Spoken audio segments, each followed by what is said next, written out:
Okay, so we're going to try a bit of hand carding today. First of all, to pull your locks out of your fleece, try and keep them all intact as locks. Okay, so get the fleece, keep it back against your lap and look for tips. Get hold of a tip or two and pull sharply so that they come out clean.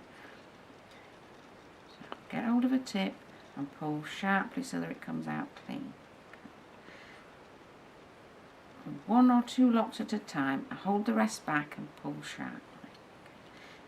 What will happen if you don't is if you pull without holding it back, can you see it all starts to string out and it's spoiling your lock structure. If you have good structure in your fleece, try and keep it that way.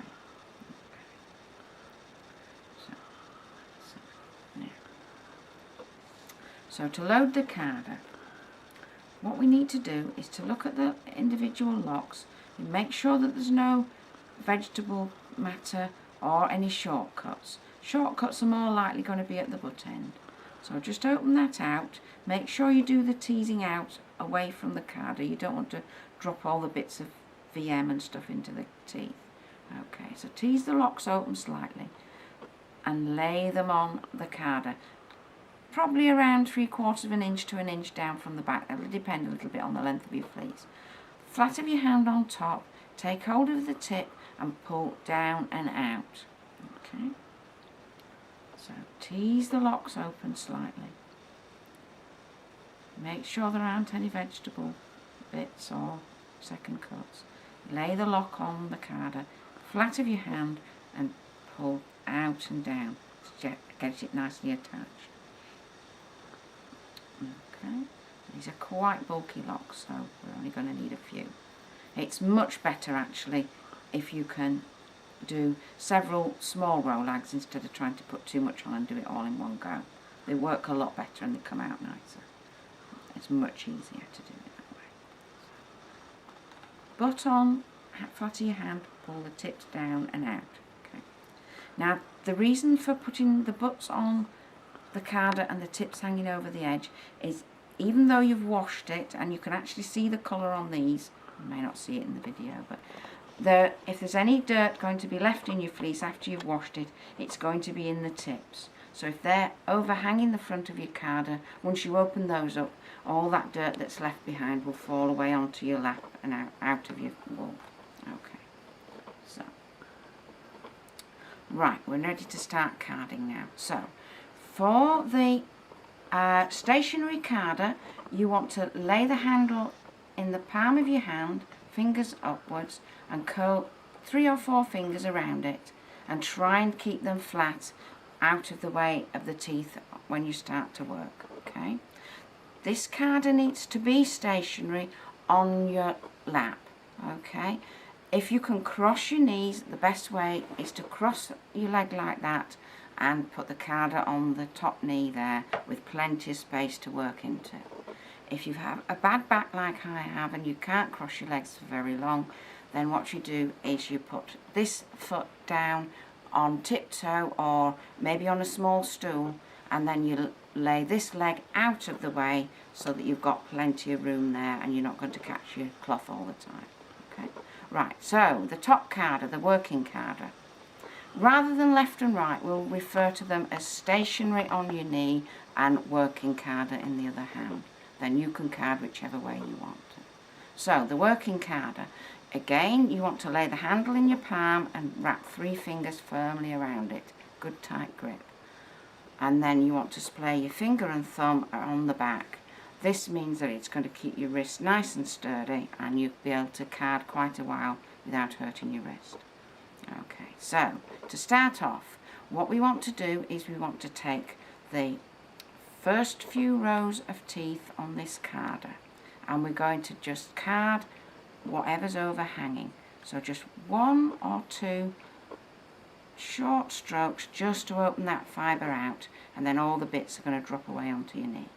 Now with the carder and all the teeth parallel, just work your way slightly further up and pull away, and then slightly further up and pull away.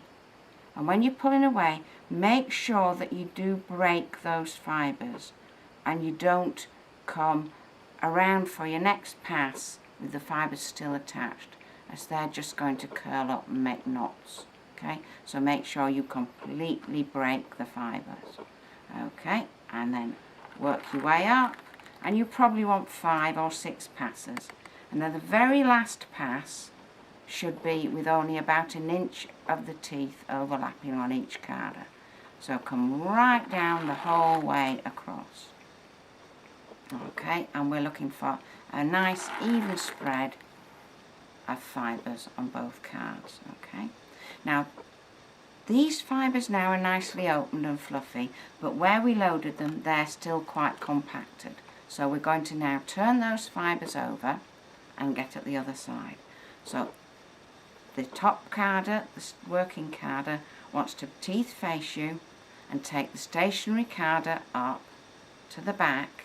Make sure that these fibres, loose fibres at the front edge, are actually on the teeth. Don't have them overlapping the back. So onto the teeth, make a T shape, it's upside down there at the moment, and then swing your handles in slightly to make it into a V.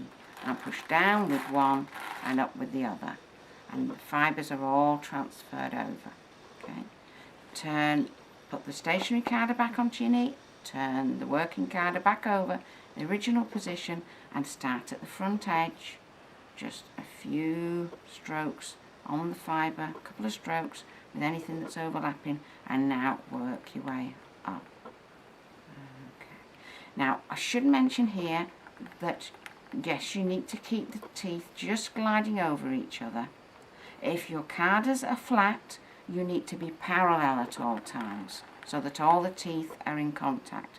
If you have curved carders and mine are slightly curved, you're probably going to notice that as I get further back, I'm going to be angling the heel of the carder near the handle down so that those teeth are in contact, and as I pass back, I rock the carder ever so slightly so that then the front teeth pass as well. Okay, so all the way up. 5 or 6 passes is usually plenty. And you transfer some of the fibre over. Okay. Now, most fibres are okay with 3 passes. So you want to do one more. So turn this one over so that all the teeth are facing you. Take the working carder this time up to the back of the stationary carder. Make sure those fibres are onto the teeth. Into a T, handles in to form a V, and then down with one and up with the other. Transfer the fibres over again. Right, one last pass. Carder's in the same position again. Just gently work on the fibres overhanging the front, and now work your way gradually up the carder. You don't want to embed the teeth together. If you try and do a pass and you push the teeth in too far and it won't move, it's very difficult, then you definitely have meshed the teeth in too far.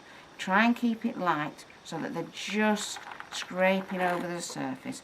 All you should hear is just a very light rasping noise. Okay, so now we have a nice even spread on both carders. And we're ready now to roll. Okay, so these fibres are still quite firmly fixed at the moment, so we're going to have to lift those out the teeth. To do that, we do exactly the same motion as we were transferring, but this time we're going to do it lightly. And this time it doesn't matter if the fibres overlap and tickle your fingers, okay? So make your T shape, bring your handles in for a V, and then just gently peel those fibres out and let them stay on the surface of the other carder.